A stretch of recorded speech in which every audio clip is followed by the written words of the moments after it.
Welcome, everybody, to Den Excelsior, the mostly Marvel show. This is episode 200. We did it. We did it, Joe. Fanfare. Woo.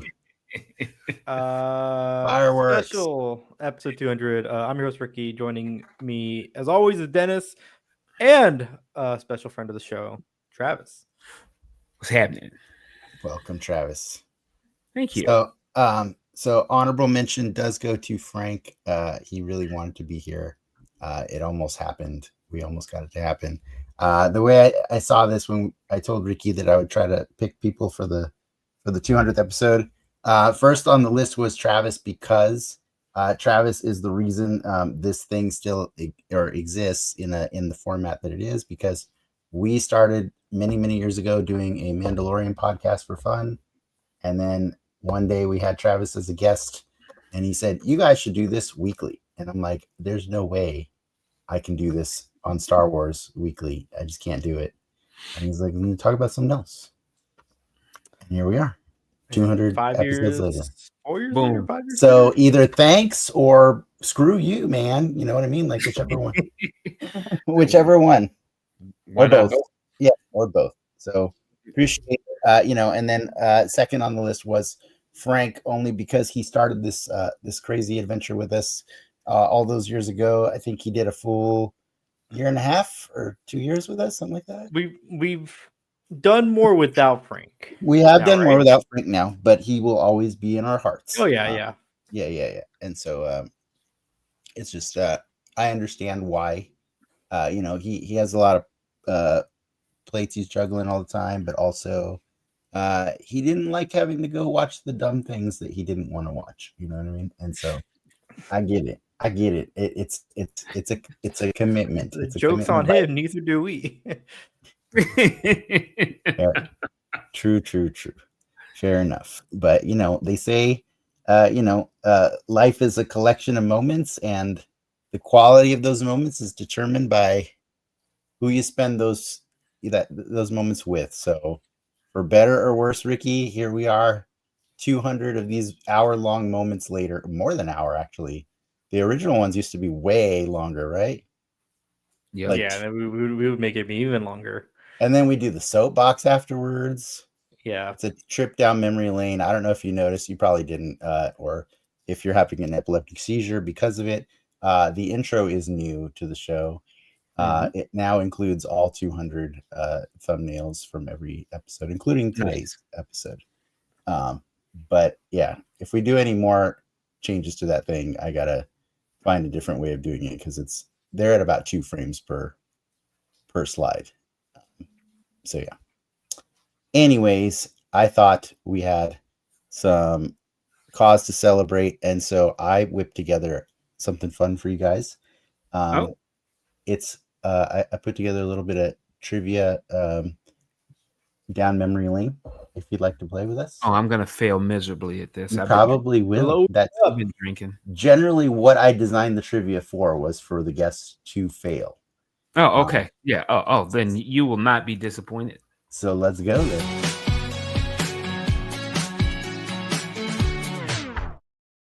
It's been so long. I got kind of tired of doing the trivia, because it was a lot of effort to put together. And then so I thought this time around, I'm like, you know what? Work smarter, not harder. So what I'm about to present to you is a collection of trivia that we've already done on this show, but little bits from all the different ones that I've done. So here you go. Ricky may or may not know, but I say let Travis get first guess on any. Yeah, I'm still gonna get this wrong, but let's go. Travis gets first guess. All right. All right. First up, this was a little game to celebrate when we were watching Sandman back in the day. Which Sandman has also served as Dr. Fate?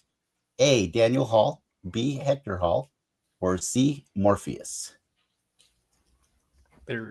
Oh man, I don't even remember. There's different ones. I know Travis knows the Sandman. No. Come on. Are they all canceled still? I'm gonna go with A. The answer would be B, Hector Hall. Hector Hall. Yes, he is the son of. Wait, is he the son, or is no? Daniel's the son of Hawkman and Wonder Woman. Yeah. I believe. Yeah. All right, moving on. In the same category of Dr. Fate, we did an episode one time where we talked about the amalgam universe. That's where they took the DC universe and the Marvel universe and smashed them together and made brand new characters. So this character is an amalgam, obviously, of Doctor Strange and Dr. Fate. I want you to tell me what the correct name for him is. Is it A, Dr. Fringe, B, Professor F, C, Doctor Strange Fate, D, the Doctor, or E, Supreme Lord of Order? I need it to be Doctor Strange Fate. Yeah, I feel like it's either C or D. I need it to be Doctor Strange Fate. And asking you shall receive. That there is you the correct go. answer. There you go. Yep. There you go. Yeah, I think he's also like got another character in him too. I can't remember which one it is, but we don't need to deal with that right now. It's okay. We're moving on. Here's another game we did. We did Who's Who in the Marvel Universe. Remember these, Ricky? I'd show you a picture of a character. I would love for one of you to describe what this character looks like for the listening audience.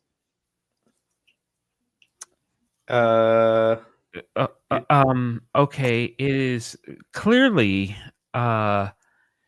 someone who has on the Spider-Man mask, but in addition to that, he seems to be comprised of spiders. Now they're either crawling all over a suit, or the suit is comprised of spiders.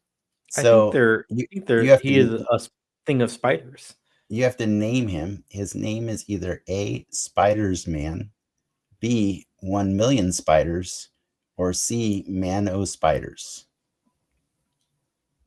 I'm gonna go with Man O Spiders. Spiders Man. Ricky's correct. Spiders Hell Man. Yeah. Is there a Marvel Legends of the Spiders Man? There is not. As Marvel Legends of Spiders. Is it Marvel Legends? Is it Wasp? Or who's the B one?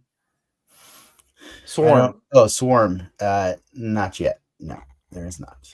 It seems like that would be extremely fragile. I'm not feeling this design. It's fair enough. Well, that's why we're moving on to another one. Okay. Here we go. Origin options. This was one where I cleverly came up with a few ridiculous options for what this character's origin could be, and one of them is correct. This guy's name is Defensor. I did not make him up. Was he A, blessed by a mystical capybara, B, stumbled upon vibranium conquistador armor, or C, given off-brand superhero soldier or super soldier serum? Sorry. I mean, he is wearing a conquistador outfit. He is. Remind you, we do celebrate Indigenous Peoples Day at Den Excelsior. Yeah, I don't know if this is insensitive. But probably isn't. I'm gonna say somebody gave him some off-brand shit. It's a super off. I like the off-brand. Yeah, you know what I'm saying. Like, I mean, in fairness, all super soldier serum that isn't Captain America is off-brand, right? Correct. Yes. Yeah, usually the lamest heroes come from that, so I'm gonna go with the off-brand too. All right, cool.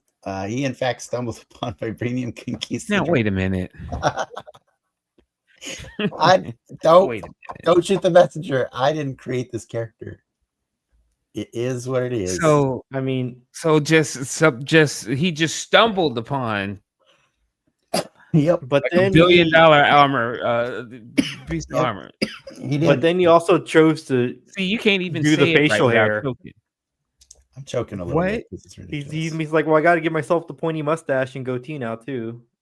Maybe he already had that. Yeah, I'm gonna say this is approaching racist. Oh, okay, I'll keep trying. I'll try harder. Okay, here we go. All right, this one's called Place That Power. You get a choice between two characters here, Egghead or Goldballs, and you have to tell me which one of them produces infertile eggs on command. Goldballs. Yeah, Goldballs. You've told me this one. I've proudly told you this one. It is Goldballs. He's an X-Men. He's a great character. Prior to the reboot, his thing was just the gold balls, right? Or the retcon. Yeah, it was sort of weird, and then they sort of it's not a reboot. Not a reboot, but he was part of the whole regen thing. They found a way. He's part of the team of 5 that independently, each of their powers didn't really like do much, but when they worked together, they found that somebody could fertilize his eggs, and then they could use those eggs. They could transfer the consciousness of dead X-Men into there, and basically do a clone of X-Men. Yeah. Well, they discovered they were eggs. They weren't. Yes. Just these Yeah. They balls. didn't. They thought they were just balls for a long time that he could make and not know what to do with. Yes. Correct. Deja vu. Isn't it deja vu all over again right now? I don't know. It also is kind of creepy. All right. Here's this one. You got to tell me if this is a fictional place or a real place. That's real, baby. Yeah, Krakatoa is real. I guess I shouldn't have put it right after the Gold Balls one. I mean, it's real, the Bikini Atoll. It's real, baby. It's right. Caldera in the Indonesian province of Lampung. There's like a famous volcano. All right, keep it going. What was Optimus Prime's original name? A. Ultra Magnus. B. Alpha Trion. C. Convoy. D. Orion Pax. Or E. Peter Cullen. What do you mean by like original name? Yeah, I said original name. Damn it. Okay. And it's Orion Pax. Yeah, then. D. You get points, but there's 2 possible answers. In Japan, his original name was Convoy, and then in America, that's why we asked. Well, you could have clarified. You could have said what you thought. Last one, guys, the Gamma guessing game. These were meant to be hard, but I think I threw this one as an easy one. All you got to do is tell me where this quote is from. Do you swear to protect the travelers of the night and bring my vengeance to those who would do them harm? Travis goes first.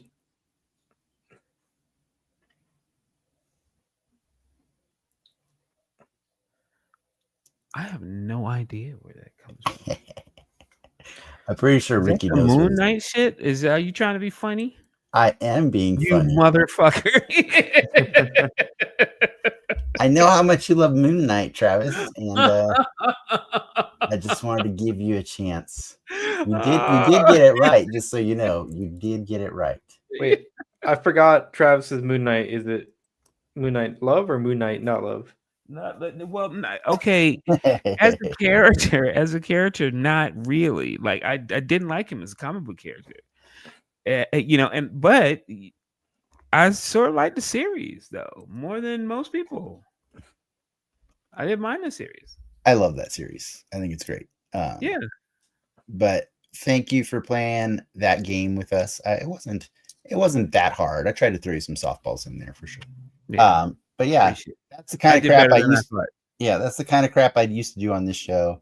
And then eventually, like most of the other gimmicks, we just like kind of stripped them all away and said, why don't we just sit here and just talk about nerdy stuff all day long? So yay or nay, do you guys prefer to just sit here and talk about nerdy stuff, or you like playing stupid games that I make? I think they're the reason why we stopped doing the games. Okay, fair enough. Thanks.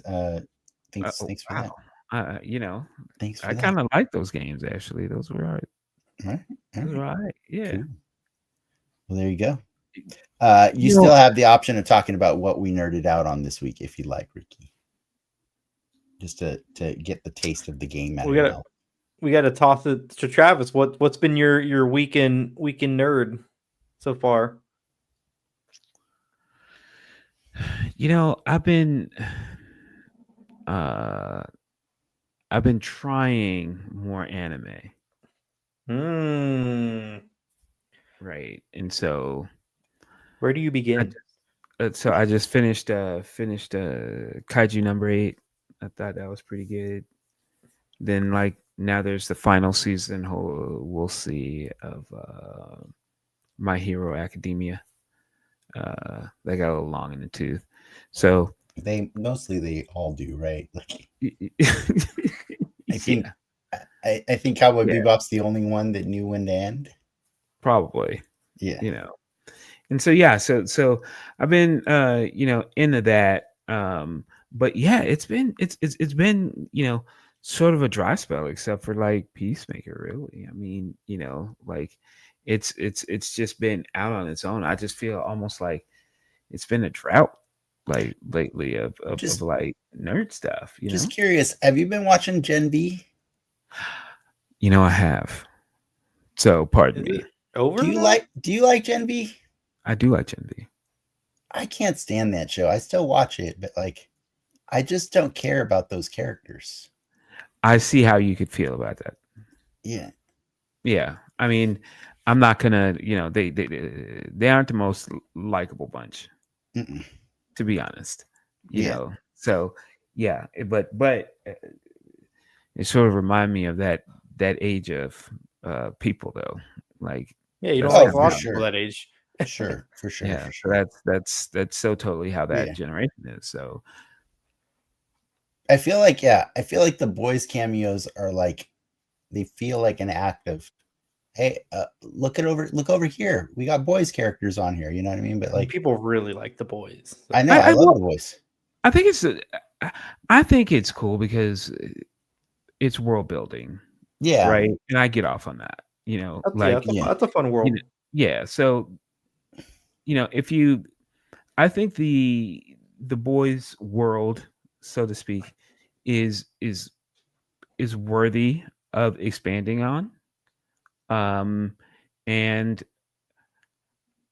conceptually with Gen V, there's at least in my opinion, there's a lot to like. It's just that the characters are really hard sometimes to root for. Yeah.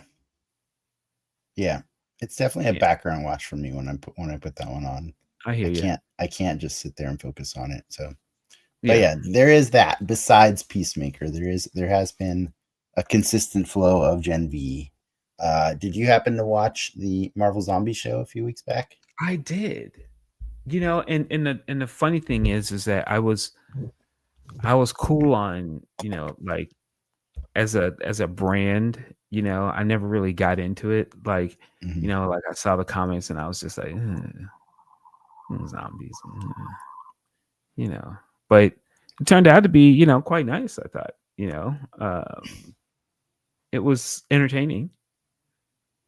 Hmm. And Will you for like a rewatch it? throwaway sort of type thing, like it was at least entertaining, right? Which is more than I expected, and so probably, I had a lot more fun with it because I had very low expectations. That's cool. I think I appreciate hearing that because like I read the books back in the day. They're super fun, and I think my knowledge of the books was what made me not enjoy that show, because it just was so incredibly different, but I didn't feel like it added anything more to the universe than what the books did, So the books were written by Robert Kirkman. So Oh, really? yes, The zombie guy. That explains a lot. it does, right? But Yeah. he wanted it to be a very different universe than The Walking Dead. So all the nuance of it is what makes the comic special, and they stripped the entire, like all the special things that happen in that universe out of the TV show. Oh, that's no good. Yeah. I can summarize quickly. In the Yeah. universe, in the comics, Robert Kirkman made it so that the zombies regain their consciousness after they feed. And so After they what? after they feed, every Oh, time I they thought you eat, said peed. I'm sorry. Okay. every time they eat, they get to be What? them. They After get they to be them. pee, What? They get to be aware, self-aware again for a short period of time. Oh, okay. And so some of them are like, okay, this is the life we live now. We got to figure out how to capture all the humans and eat them all, or we got to figure out what to do next. Like how to consolidate our power. So that's like all the superhero ones, because like humans in a planet of superhero zombies have no chance, None. right? Like none at all. And so like the Avengers basically become the cattle drivers of this planet. You know what I mean? Like, but like Spider-Man hilariously is like the most worthless teammate ever because every time he wakes up, he remembers that the first two people he ate were Aunt May and Mary Jane. And so he just sits there crying forever and ever and ever. It's funny. It's got a lot of character, the story, you know what I mean? And I feel like to take that element away from it, you know what I mean? Like, so for example, like when Galactus comes, like they have the Silver Surfer, you know, heralds Galactus, and they just look at him and Hulk's like, candy, and then he just starts eating the Surfer, right? And they pop him open, they pop him open like a candy shell, eat him, they gain his power cosmic, and they're like, whoa, this is amazing. Then Galactus comes, more candy, and they just eat Galactus until he's just a giant skeleton laying across the city. And now they have the power cosmic, and so they're like, all right, what do we do? Well, I guess we use this power to go to other planets and eat more. And so that's where like the story, the first chapter of that story ends or something, you know, and it's just it's fun. It's fun. I mean, that actually sounds kind of interesting. Yeah. And that's why the show getting the rights to those characters is a little hard right now. To the Marvel characters? Some of them. About? To Fantastic Four and Galactus? Not on animation. Yeah. Like I think they can. The reason it was chopped up into 4 episodes was because of Spider-Man. Yeah, but so what? That doesn't change the fact that you still do it as episodes. That's true. Yeah, Spider-Man's the joke in the Marvel Zombies story. He's not solving any problems, you know what I mean? Like it's but like one of the only things they kept in the show that was like a callback is like they preserved the head of, I think in the comic it's the Wasp's head. You know how they have like Paul Rudd's head in the, yeah, it was just a little nod to it and stuff. So yikes. Yeah. Anyways, yeah, I don't know where I was going with that. I think Marvel Zombies was a meh for me, but it was nice to hear that somebody who had no knowledge of that universe could enjoy it. So that means, yeah, you know, to me it's funny because I didn't get like a lot of deeper meaning at all. As a matter of fact, I felt like it was a sort of a show. Well, I mean, it was sort of like let's see how these characters would match up against one another. You know, and so let's have them duke it out because they're zombies, and you know, and so therefore it's okay if you can, you know, take your zombie toys and bash them up against one another. So that's what I got out of it more so than and maybe there was some heartfelt stuff, just a little bit, but you know, mostly it was just toys bashing each other. Yeah. I do think it's funny that yet again we've seen in the animated universe, like we've seen things before we see them live action, right? The Blade part of that theory. Blade Moon Knight is one. Also the Young Avengers together is another. It's like, come on, man. A cruise ship. I didn't know that was I didn't know that was a thing. That Blade Moon Knight, is that like a thing? No, it was like an amalgam for this. Well, to be fair, that special was supposed to come out after a Blade movie had come out.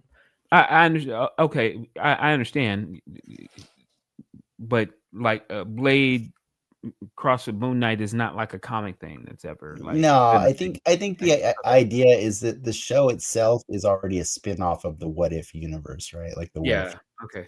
So I think they're just doubling down on their what ifs, you know what I mean? So gotcha. Like a consolidation of power in a zombie universe would be, the assumption is Moon Knight probably died and Khonshu chose a new hero to protect the travelers of the night.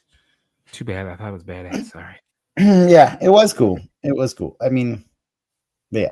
Anyways, what else? Any who was the voice for Blade in that, by the way? Not Mahershala. No, I know, right? It's the. I think it's Mahershala or Ali is what it is. No, I think it is a specific voice actor. Probably, Like, but yeah. Okay, I was just making sure it wasn't Mahershala. It is most definitely. He was like, "Y'all not gonna put me in an animated movie." Like, yeah, it definitely was not for a hot second. Academy Award Yeah. winner. Yeah. Come on now. Yeah. Okay. Yeah, and I think that's the other thing that makes that show weird is it's like it's interesting. I go down a weird meta rabbit hole of like, that's interesting. They got those people, but not these people. You know what I mean? Like who they get versus who they don't get is always kind of a fascinating thing for me. So, but anyways, horror movies. Anybody watching any horror movies for Halloween? Is it your thing or no? No, Not your thing. Here's the thing. I used to, like, when I was younger, I would get scared at horror movies. Now, because of my job, I just literally just be like, no, I'm not scared no more. Or, if I want to be scared, I watch the news. I don't, I don't even, I kind of see most of these horror movies as like these like sci-fi set pieces to some degree. And and I'm more like, impressed by the effects or some of the stunts in the horror movies versus, I guess, what they're trying to do is scare me, and I'm like, yeah. I think one of the things I like about horror is that they're one of the few genres that still uses practical effects a lot more often. Yeah, and, you're right. I think that makes it something special to appreciate, and that's why I watch a crap ton of them. I've probably watched about 17 horror movies this month so far. Yeah, it's like a horror renaissance right about now, though, isn't it? Yeah, it's pretty good. It's like like horror movies are like coming out like like superhero movies almost. Mm-hmm. It's pretty cool. Are you gonna go see Black Phone 2? The It TV show? Hell yeah, I'm gonna watch. Oh, the welcome It TV to what? Derry? Welcome to Derry. Yeah. Yeah. Like, here's my thing.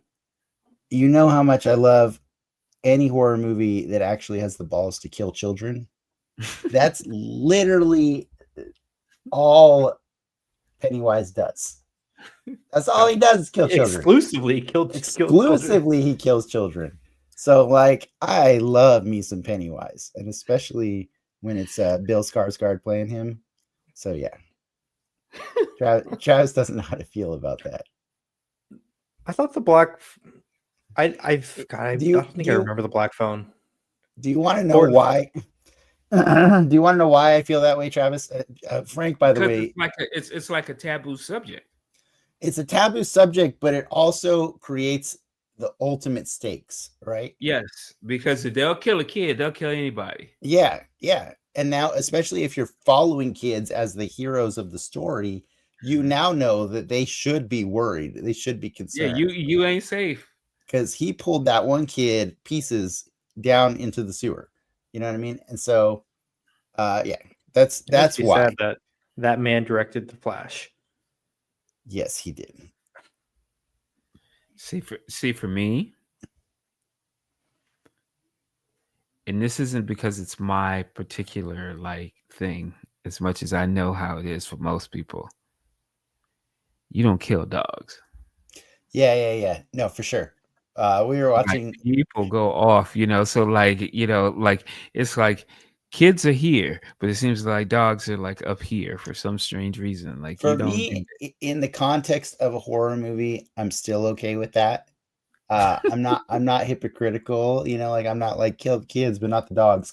But I do understand that, like, my wife checks out of a horror movie the second the dog gets killed, and I accept it. I understand. I'm gonna power through, keep watching the movie. But yeah, like, usually the trick is in a horror movie when they kill a dog, it's actually no stakes. It's just kind of like to demonstrate the lack of compassion, for the killer or whatever. And so sometimes it's off screen, or sometimes it's just like to use for bait, and it's never, they're not equal, right? Kids and dogs in a horror movie, they're just not the same. They're not the same. Speaking of which, did you see Good Boy? I have not seen Good Boy yet, but okay. I am aware of Good Boy. Okay. Yeah. I just wanted to get your perspective before I actually thought about seeing it. Yeah, no. I don't see a lot of them in theaters nowadays. I am gonna go see Black Phone 2 on Friday though, because I watched Black Phone for the first time last week, and I wouldn't say it's a scary movie, but boy, do kids die in that one. That's for sure. I mean, so I saw, what was it? With kids recently. Weapons. Weapons. Yeah. Mm-hmm. No kids die in that movie. That's a comedy. It's not a horror movie. Yeah. I mean, I was just like, yeah. I think I like a lot the of movies premise. I think a lot of movies get mislabeled Yeah. as one genre when it's usually a hybrid of several yeah. genres. And I do agree, Ricky. I think it's more a comedy than anything else, especially with the amount of laughter that the audience was putting out at the end of the movie. Well, I mean, like when people just get freaked out, of weapons, and then they have these expressions that were like full on kabuki mask. Like you're like, that's hilarious. Yeah. So I can see why people were like, that's funny, because because the faces that they made were just like full on kabuki mask. For sure. Yeah. What were you gonna say, Ricky? Oh, no, nothing. I feel like weapons. The best parts of weapons really aren't the parts of the kids. Like I think the weird love triangle story stuff is actually kind of, like super interesting. I just felt like weapons sets up a premise. Like the scariest part is when you get stabbed with the AIDS needle. Right? Yeah. Like that's some real like that part sucked. Real life scary. That was definitely a trigger for me for sure. Yeah. Yeah. But anyways, yeah. I see. My horror appreciation is not necessarily going to get me far in this crew right now, so it's okay. I'll keep going with my horror. Well, okay, like one last thing. So if you had this is like the thing, like recently, if you want to see like you're asking me for like an opinion or like a movie, like something recently I saw something recent. I saw Terrified. It's on AMC Plus. I have that. I have AMC Plus. Terrified. It's an Argentinian film. Okay. It is. I had my wife check my pulse when she got home, and she was quite impressed with how much my heart was racing. It's fun. It's I think I was talking with you about it yesterday briefly. It basically takes a lot of the things that we found scary about Poltergeist and then cubes them by having 3 houses all at the same time. Oh yeah, that's right. You were telling me about this, and I was like, I love my house, but I'm out. It's really, and when you see the things, they're terrifying for sure. Okay. Yeah. But there's a lot of watching people do stuff that you would never do. You'd just be like, oh, cool. So you got a camera, set it up in your house to get proof that there's some sort of being living in your house. And then you got footage. You got footage of him and you're still in the house. You're still in the house. You know what I mean? Like, I'm not setting up any cameras. Oh, I don't care if you don't believe me. You know what I'm saying? Yeah, if I see some weird ish going on in my house, I am not being like, oh, hold on, let me call my neighbor over and see if they see shit floating around in the house. Okay. No. In that case, you would probably find Terrified to be very funny. Okay. Did you watch the was it last year's The Haunted Mansion Disney movie? No. Okay. I did. I love that movie because of what Travis was saying at the very beginning when they go into the mansion and the haunted mansion starts happening. They're like, fuck this. We're out of here.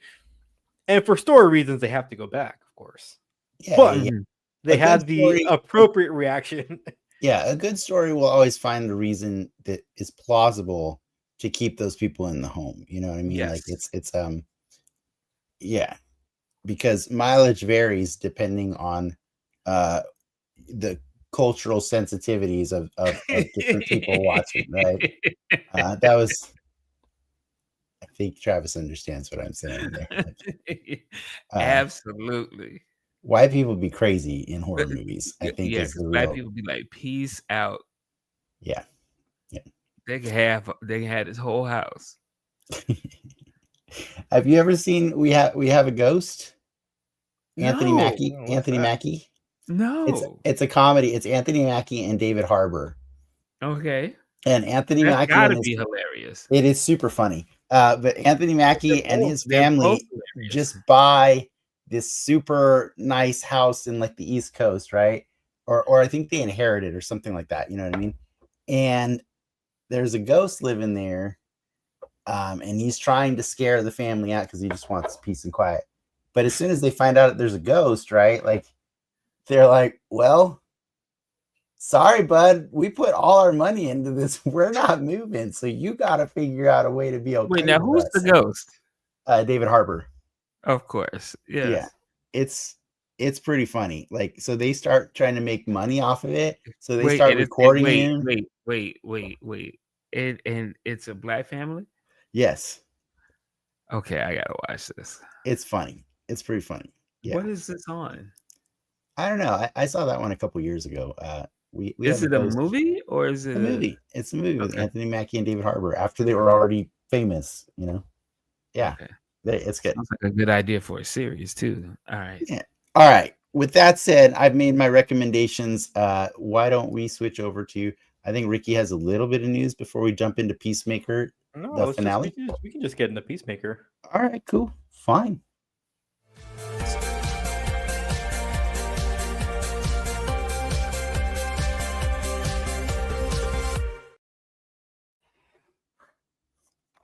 Do it, Ricky. I don't have the title up of the episode. The Peacemaker season 2, episode 8. You always say Full Nelson. Full Nelson. Yes. The just for anybody who needs a recap, this episode, like all the other episodes of this season, starts with a flashback. On this time, it's finally the flashback that many of us wanted, but I'm not sure all of us needed. And it's the boat. It's the boat that's been referenced all season long, right? It's we get to see the night that Chris and Emilia Harcourt spent having fun, eating Big Belly Burger, doing shots, and eventually ending up on a rock cruise with the band Nelson, which is why the title is called Full Nelson. And this, unlike the other episodes, this flashback doesn't end before the title sequence rolls or the song rolls. We actually jump back to it multiple times throughout the episode to get the full picture. And then meanwhile, in the now, what is happening is Rick Flag, who is now collaborating with Lex Luthor, is repurposed his Argus agents to be testers for all of the doors in the QUC. Because now he has access to the portal that Chris and his dad had all this time. So they're going through and they're one by one, they're checking every unlocked door they can. They're going through in a line of 3 people tied to a rope, and they're checking for something. They're trying to find something. Some people are a little skeptical about what it is they're trying to find. John Economos points out, when have we ever done anything for the public good? Because he's starting to doubt, the motives behind this whole operation. He's not wrong, right? He's not wrong. So eventually, after many hijinks, like some really ridiculous planets, several casualties of Argus members, including our friend Klein, who was raided so many times by Langston Flurry, they finally find a planet that is breathable air. It is moderate climate, and it's a safe place for Rick Flag and Lex Luthor to store all the metahumans permanently away from everyone else, right? And so that's the majority of the episode, but the remainder of it is the 11th Street gang getting back together finally after pleading with Chris and letting him know how important he is to all of them in a very touching scene. And then they use all of Adrian's drug money to build Checkmate. And that's a little out of left field, for sure. And then in the closing scene of the episode is Rick Flag sends his goons to capture Chris, and they use him as the first guinea pig to test salvation. And they close the door behind him, and the end. Chris is now stuck somewhere else. Did I miss anything really important? We did. I mean, we learned that Chris and Amelia kissed on the boat. That's probably the other big point. And you know, I mean, that's like the sauce, though, right? That's right. The thing. I mean, right. Like this whole season was about, his character development. Correct. Yes. Right. I just meant the plot beats as far as yeah. But for me, I'm here for the characters. Like the characters are why. Like, so just to be clear, I was a little salty about this episode when I finished it last week. But I went back and rewatched it again today, and knowing how it ends helped me be a little bit more okay with just enjoying the parts that I wanted to enjoy. Because like when I watched it the first time, my problem with it is it felt like the ending of Return of the King, where it just wouldn't stop ending. We just had to get resolution on too many different things, right? Like when Chris finds out that it did mean something, the kiss meant something, and all of the 11th Street gang is back. He goes back in his hotel room and he starts dancing his heart out. Could have been an ending to the episode. It could have been. He got his closure. It's not the best ending. And then we got this whole montage to the Foxy Shazam, oh Lord, where now we're watching them build out their own counter to Argus, which will do spy shit, I guess. It's implied. But for the public good. They're going to do something to help the world be better. And then they all finally recruit all the people who are jaded from Argus. So we get Sasha Bordeaux, we get Langston Fleury, we get Judo Master. They're all part of the gang now, and it's everybody leaves the Checkmate office all super happy. That could have been the ending to the show. You know what I mean? It kept wanting to pile on more, and I understand that DC is world building. They need to build hard, but I just felt like in the effort to world build, all of the little endings that we got weren't quite fulfilling because it was too many endings that we had to focus on. You know what I mean? So like, here's my thing. Checkmate.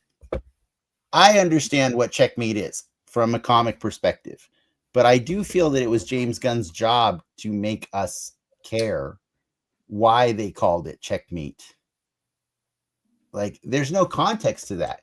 It would have made more sense if they called it Scrabble, because no one ever played chess in this game, or I mean in the show, ever. Do you know what I mean? Like, there's no context other than that's a thing fans of the comics will get. Just like, the planet being named Salvation is a thing. It's a reference, like, and I get it. I get that we have time that we can go later and expand on that, but yeah, I just felt like there was too much setup and not enough closure, I guess. There, I'm done with my rant for now. I know Ricky said before the show that episode sucked. That's what Ricky said.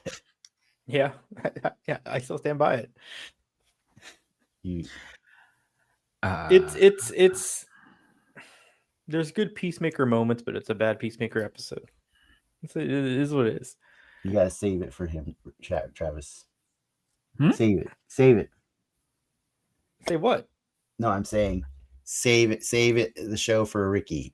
Convince him. Oh, I'm not like hating Peacemaker. I don't think the show's this tanks a season. I just okay. Why is it a bad Peacemaker episode? I think with the extra bits that are in this, like the Argus trails and whatnots, the checkmate stuff that kind of runs a little long, but it's the way they cut in between. Like you're going back and forth between these moments, and it's like, oh, this is like a weird. It's just weird storytelling.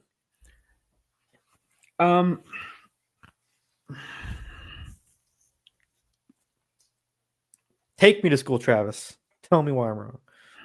I'm not going to tell you that you're wrong because you like what you like. Mm-hmm. And when you're world building, you have to decide at some point what is surface level, and what is worthy of exposition. And then you have to pick those expositions, carefully. The benefit that you get from name brand recognition is you get the Leo meme, from people who are in the know. And so the people in the know see checkmate like myself and go, oh shit. And to me, it was enough. It was enough that I knew that's where the 11th Street, kids were going. That's, that they're gonna. I know that, Vigilante, for example, has some relationship, with checkmate, like a precursor to checkmate. So there's that tie in there, and as a professional world builder myself, like,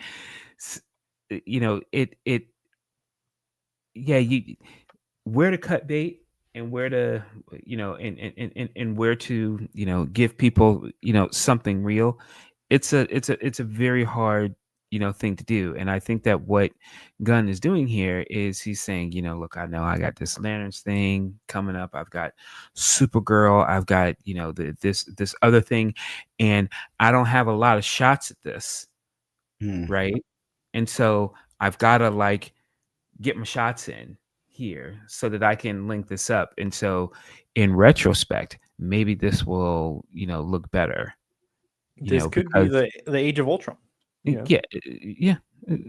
So that's and so I respect the work that he has to do. Yeah. And until those things come full circle, I want to give him the benefit of the doubt because I think that he has been doing a superb job in that way, right? And so that's why I cut him some slack, and I go, hey man, I don't know who could have done this any better right now, honestly. So I'm gonna let you cook. Yeah, and that's how I feel. That's how I feel about Gunn. Is I feel like from a DC standpoint, right? So far, he ain't missed with me, and because he hasn't missed with me, I'm I gotta let him cook. So you were good with Creature Commandos? Yeah, I was good with Creature Commandos. I mean, it wasn't epic, but I thought it was good. Okay. Yeah. I mean, I didn't think like it was. I wasn't like gobsmacked by Creature Commandos, but I thought it was entertaining, and I appreciate the fact that there's that continuity even in animation. When you switch over to live action, so I'm and once again, this is a professional thing, but I love the fact that even in video games, he says, when they do things in video games, that continuity in between all these things will persist. And I'm like, that's world building. And thank you very much. We talked about I talked about my yuckiness with some of the stuff that he's done. or the specifically choosing to keep parts of the old universe into this one, right? Selectively picking and choosing. You know, the Suicide Squad stuff, both movies. Some of that stuff lives on, but then some of the stuff kind of you're picking and choosing in I think it's parts creative. of the Suicide Squad live or Yeah, exist, right? parts of the Suicide Squad live because on. Well, we parts of know the that DCEU live on. we know that Like, Batman is not going to be Ben Affleck, and there may be a the story Blue might not even Beetle be the same. living on. So I think the further we get away from that point in Yeah. this timeline, Mhm. the easier the more streamlined it'll be. But right now there's still some little baggage Yeah. attached to it. I've talked to a friend of the show, Clark, about this episode, and I think his bigger gripe with this season is that James Gunn was marketing it as a direct continuation to the story from Superman, right? Which should not be a bad thing. But Clark, he's like, but think of the children, like as a kid, I just got done watching Superman, and now I'm hearing the director of Superman say the story continues in Peacemaker, which is very much not for children, Okay. right? And Yeah. so, like, for me, like, I don't have a problem with this because I like watching them die in horror movies, but also, just honestly, I think that stories can be told in different mediums, and not all of them have to be catering to a family audience, right? Like Deadpool and Wolverine exists in the MCU, and the story elements from it will continue into the other stuff. There's a PG-13 version of Deadpool.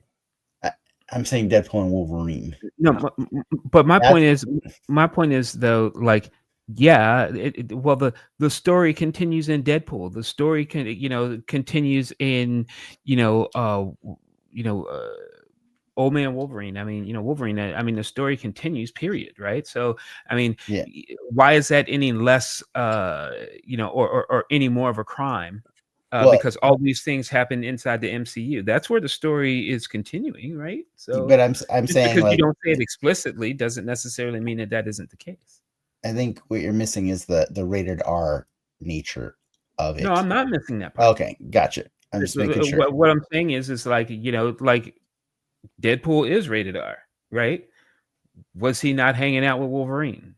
Was he not hanging out with, Johnny Storm? Was he not hanging, I mean, Blade was in that movie. I mean, that's where the story continues. I mean, it is. That's Yeah, and it'll continue again next year in Avengers, which will be PG-13. And a good storyteller will do the job of catching you up. And I believe that onus is what is on James Gunn. And I have heard him say that they'll never require you to have watched something before. They're always going to give you the parts that you need to know in the movie as is. So I feel like whatever important things happened in Peacemaker, particularly being the establishing of a prison planet for metahumans, right? Like that's when that comes up in the next movie, with whether it be Supergirl or Superman, Man of Tomorrow, whichever one gets there first to address that story. It's their job to catch the kids up so that they don't feel like they missed out on Peacemaker or whatever, you know what I mean? So that's kind of where I'm at. I understand his point is that we only got like 2 things, but really it's 3 things because we got the Creature Commandos also. And so as a kid, it's got to be rough to like have to wait for more. But I mean, like, hey, man, we got Iron Man, and then we had to like wait, didn't we? Well, I guess we got the Hulk like a month later, right? But that was not. I mean, you hear a lot of people, sort of hating on Gunn, say he's too much, he's too out there, or he's very accessible and all this other kinds of stuff. And I just that's just BS to me. And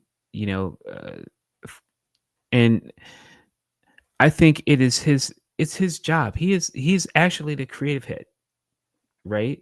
I mean, that's his job. Okay, and the great part about it is that um, he can use Saffron to push contracts and papers and all that other kinds of stuff while he thinks of weird stuff and trolls people online or whatever. I don't care, right? Like, and so for me, I'm just enjoying the fact that we've got a real comic book fan, okay, For who will sure. write and direct and will consult as needed to make this shared universe what it deserves to be. And and I'm just, like I said, I'm just like, yo, just let them cook, man. Just Yeah. I mean, the do all prove right it by. time for me comes next year, right? When we start seeing Supergirl, start seeing lanterns, stuff Yeah. that he's not 100% in control of. Mhm. Can as the creative force behind everything, can he keep it together? Because that's the sauce right now.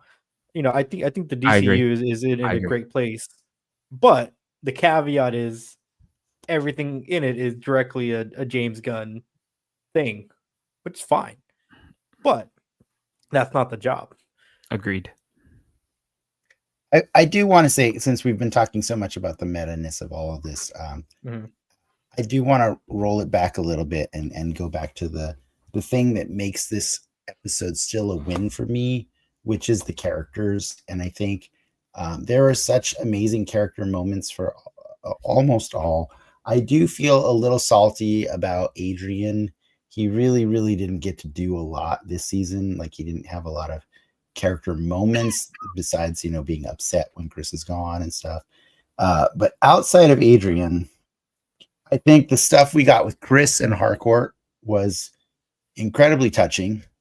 I think the stuff we got with Leota and her wife, Kia, was Awesome. incredibly powerful, right? Because Yep. like I always say, like, I'm not going around like endorsing people go get divorced and stuff like that. But whenever I come across somebody that does, I don't say I'm sorry. I congratulate them, because I think that takes an incredible amount of strength and courage and self-awareness to acknowledge that you're in a bad spot, and Yep. that the best thing you can do for the both of you, because you still love this other person in theory, you know what I mean? So part of you does, Yeah. is to detach, right? And to watch Leota go through that with Kia and explain, I get it. Like, we had a plan, the plan changed, and now I have this thing, and I want to do this because it's the most important thing I want to do to pursue in my life. And I know that your thing is a different thing. You want this pet shop, blah, blah, blah. But like, it will kill me if we do your thing, and that hurts. It hurts, but it's like, it was a very powerful moment. Like, and I thought that was really cool, because I do think Danielle Brooks's character is like, the strongest supporting character in this show. She considers herself to be Peacemaker's best friend. I think he feels the same way, and so she's the one that Harcourt and Bordeaux go to when they have the inkling of an idea. We need to do something besides, what we're doing. She's the one that motivates Adrian to use that blood money for Are something you good. tapping your desk? Oh, sorry, I was. Yeah. And she's the one that ultimately, like, gets way to blow the Trying to mood save the here. show here. You're saving the show. She's the one that actually, like, gets all of them together, tracks down Chris, and convinces him that his life, it means something to them. And I cried in that scene. Like, I really, I felt it. I felt the power of the 11th Street kids. And I thought to myself, like, you know what? Like, I do want to believe in this checkmate thing that they're doing, because I do honestly believe that they have the potential to make it everything that Agents of S.H.I.E.L.D. should have been. Right? Yes. Yes. Like, yes to everything, all of that, as far as I was concerned. And I got choked up there too. I got choked up with him in hardcore too, Mhm. just because, it was like, that's what he wanted. Right. And the thing about it is like what Ads was telling him is that, um, your life only gets fucked up when you do shit that that in your heart That you're not supposed to do. Yeah, that you're not in control of. Yeah, so go do good shit. That's what you Mhm. need to do, right? And Yeah. so that's where it ended. It ended, and to me, okay, what this made me excited to see is that the 11th Street Kids are going to be in movies.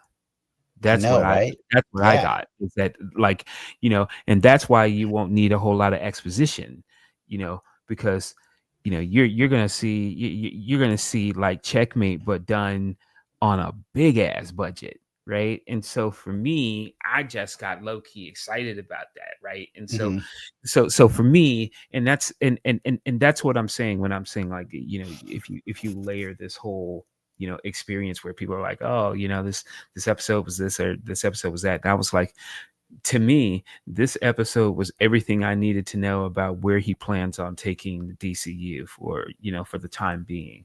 And I'm cool with that, and I'm cool with the things that it seems like he's doing in the short term and the things that he's doing in the medium term. And never before has a DC fan have been given such a promise of more content, in a way that we can, rightfully look forward to stuff. And that we can For draw the that, through lines too, right? Like yes, yeah, exactly. And, and yeah, and so for me, I'm like, thank you. Somebody has done what we have been all wishing for yeah. years and years and years. And so, so one more time, let them cook.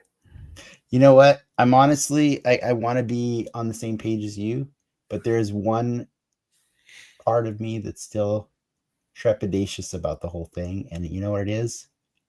I need to have Batman locked down. I need to know that we're in 3 years from a I Batman. know, right? But unless we're not. Dennis. Okay. And I'm saying this as a former Warner Brothers employee. Okay. There's no bigger IP in the Warner Brothers, like, that doesn't mean anything, Travis. than Batman. Hang on. That doesn't. Hang on. I have seen a lot of bad Batman movies. Yes, you have. Okay. Bad ones But make have money you too. but just imagine James Gunn messing up Batman. Thank you. I don't know. I think my thing Have a seat. is that I still don't know that Batman is Thank you. Have a seat. And you know better. tonally, Come on, Dennis. I mean, tonally seriously. something. I mean, now I just think you're being contrary here for a second. Like, what? Come on. Do you really, really, in your heart of hearts, now think about this. You think that James Gunn is going to half step on a Batman? No, Well, I think he's gonna try. he's not doing the Batman. What? He's doing it all. No, that's He's another doing it all. Batman. That's another Batman. No, he's doing Andy Machete's doing Batman. No, you're missing the point. James Gunn's in charge of all of it, so he's he's doing all of it. Yeah. Whether or not it's him executing it at the he's a creative head at DC Studios. Yeah. I mean, but I will feel safe when I see a Batman. Come on. That's when I will feel safe. Come on. I'm not saying I he's going to do it I will feel bad. safe when I see a Batman interacting with the Superman, because those are two different Batman. Okay. All right. But I will say this: I'm gonna be on that show too, by the way. What he gave me for Superman gave me a lot. And you heard it here first, okay? When that Batman happens and all this stuff happens, I'm gonna be on this show and say, it's like a good scoop of one ice cream and then another good scoop of ice cream don't always go together. Once again, you got it right. Somebody mark the time. Go ahead, Ricky. Okay, and I'll be back on this damn show saying, "You remember when you guys were all giving me the screw face? How do you feel now? How do you feel now?" How do you feel about the idea of a buddy cop type movie where Superman and Peacemaker have to team up together to get out of salvation? If anybody could write that, James Gunn could write that. But is it what you want out of a Superman? I don't know. Like that's what I guess. I don't know. And you know what? Because I feel like that's where we're going. Here's the thing, though. Here's the thing. Because I don't know, I'm actually excited. That actually makes me excited, because the thing about it is, it's like if you would have said that and you would have said written by Zack Snyder, I'd be like, I'm leaving here right now to come to your house to choke you out. Yeah. You know what I'm saying? Fair enough. I just I feel like James Gunn has spilled so many beans for sure about like the things in development, and one of those being that Peacemaker will be a character that's more prominent in the next Superman movie.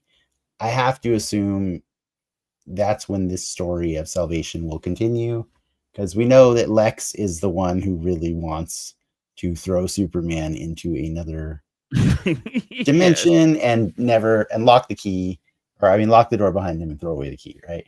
Yeah. So it just feels like I hope that there's twists and turns that happen before that make that more compelling.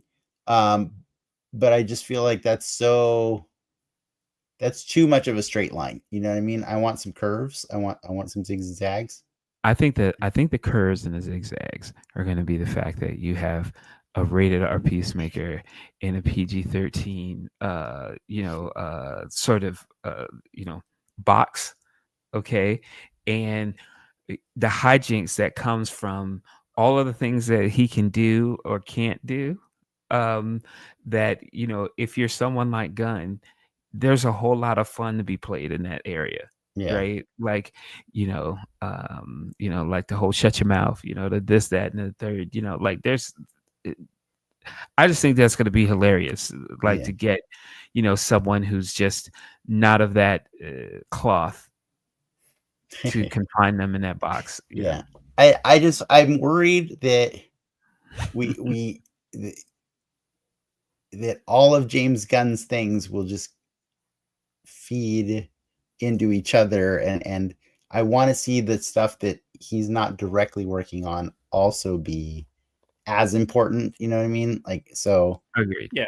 Like I don't want a whole Suicide Squad universe. You know what I mean? Like I don't want the universe to be built off of the back of Peacemaker. It's a little much, right? And well, I mean, if you read like the log line for Lanterns, there's nothing in there that makes it sound like it's even remotely Peacemaker. And I'm very hopeful that that's what happens. So. And Clayface should be the same way, so we'll see. Clayface without a Batman. You don't need it. You do. You need Batman. No. Tell that to Sony and all their Spider-Man spin-off movies they did. Yeah. I mean, once again, right? It's because you see the force, but there's gotta be trees, man. Just give it time. Let them cook. Let them cook. I'm gonna let them cook. I did ultimately still like Peacemaker. I loved it. In fact, he gets 4 years. Wait, oh, that's perfect. As a matter of fact, as you watch the Suicide Squad, Peacemaker, see what I'm saying? Out of everybody, I mean, he's very charming. He's very charming in that movie. He's incredibly charming in that movie. So, like, I would have been fine with like an Idris Elba show. I think I was fine when it was a joke. Almost everybody else besides Peacemaker. But I think that the reason the Peacemaker was fun is when it didn't matter. Do you know what I mean? And now it kind of matters, and like that's where it's kind of weird. That's good though. Because you said you're there for the characters. Now he's got growth. Now you're mad because he's growing? No, I'm not mad that he's Okay. growing. I'm mad that or I'm not mad. I'm He's showing. concerned. He's showing. Yeah. Okay. Yeah. I'm concerned that you're a big fan of Power Scale, right? And it's Well, I'm a big fan of powers being depicted correctly. Yeah. A Peacemaker with Superman is just hilarious, right? Like there's nothing there. Unless, of course, that Superman starts losing his yellow sun powers when he's on that planet, and then he's got to rely on Chris to save him. Then that's also silly. In fact, I just keep thinking of silly things, and I want more gravitas. You know what I mean? I want Superman to have a little bit more. You want the gods and monsters, not when Peacemaker. When that's what this phase is called, right? It's the gods and monsters. Fair. When ads showed you how she felt, you got feels, right? Mm-hmm. When Harcourt and Chris, settled in, you got feels. Fair. When Superman looked up and saw his parents on video, you got feels, right? Mm-hmm. All right, so let them cook. Mm-hmm.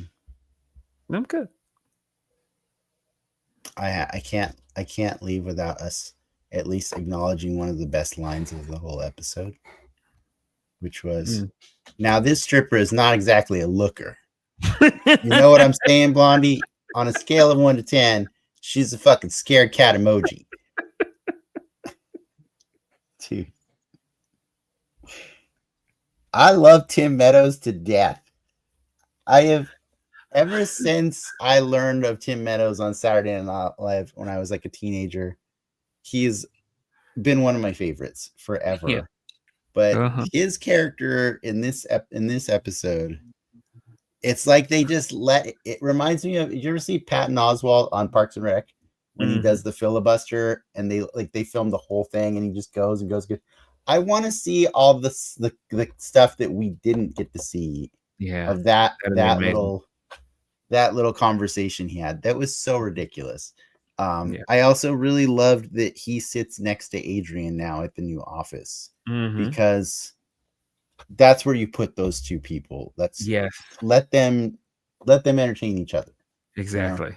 But no, yeah, I honestly, like the real lines I loved were, the ones about look, Chris, you're big and dumb, and but I know that, when I look at you, I know that I'm loved. Yeah. And I can't really say that about anyone else in this planet, in this world. Yeah. And that's a really cool, it's a cool thing to see in your superhero show. Exactly. Because we don't get that in a lot of superheroes. Precisely. Whether it be Marvel or DC. We got real human moments that were really special. And I also really like that, shout out to John Economos again for pointing out all the amazing things he did the whole season, when she's saying, and John loves you so much. He put himself on the line countless times for you. And he's the biggest coward who ever existed, and that's what I was saying, to Ricky all season long, is I kind of feel like John Economos was the hero of this season. Oh, he absolutely was. Yeah. And you get a nice little nod at the end by Eagly, who is, that's right, almost made that man cry, and that was a really cool thing to see. He gives him the half. He got a bro hug. He got a bro hug from Eagly, and so yeah, it was you're in, man. You got a bro hug from Eagly. I know, right? Yeah, you're in. He's one of two people that gets hugs from the Prime Eagle, baby. You got a bro hug from the Prime Eagle. Yeah, the Prime Eagle. And we gotta at some point we'll have a conversation about that. Not now. The Prime Eagle. Do you have anything to add to the Prime Eagle? Because Ricky and I don't know. Do not. Okay, and that's the crazy part. I think that I'm fine with leaving that one. Let's leave it that. We did it. It happened, and it can just stay there. It happened, but I, you know what? I do got to say, as stupid as it was, He is big and dumb. I did appreciate the logic leap that he was trying, or the logic hand holding he was trying to do with the 11th Street kids and say like, look, we all know there's magic, right? Like we know we've seen unexplainable shit in the world we live in, right? Mhm, And it's mhm. like, yeah, dude, if you live in the DC universe, That's right. you know that there's Yeah. magic, you know it Yeah. exists. So That's right. he's like, so when his next logic, leap is, I'm cursed, I Maybe. get it from the point of view of someone who is dumb. Like I could Mhm. see Yeah. I could see it. I understood where he was with that. Yeah. And so I don't find it relatable because like I wouldn't have made that leap, or like in my decision making. But I do appreciate that those were the In the lines he DC drew. universe, you have 3 3 centuries of wild shit going on. Exactly. It So, is yeah. established. It's established in that universe. So Yeah. so I can't fault him for that, and I can't fault most of the characters for for the decisions they made in this season. I will say it was kind of a bummer to see Rick Flag just be a piece of shit by the end of the show. More to come. Yeah, but he's still a piece of shit. Yeah. Yeah. Give More to him come. give him white hair, cowards. Yeah. I got nothing else to add other than like Travis, if you have any final thoughts on Peacemaker season 2, share them now. Once again, I appreciate a good story, a good yarn. Um, you know, I really love it when my superheroes show me that they can be more or do more. And having a superhero show that gave me a different emotional response is a good thing. It really is, and so I can appreciate that. Ricky, have we changed you on this one at all? No, but Okay.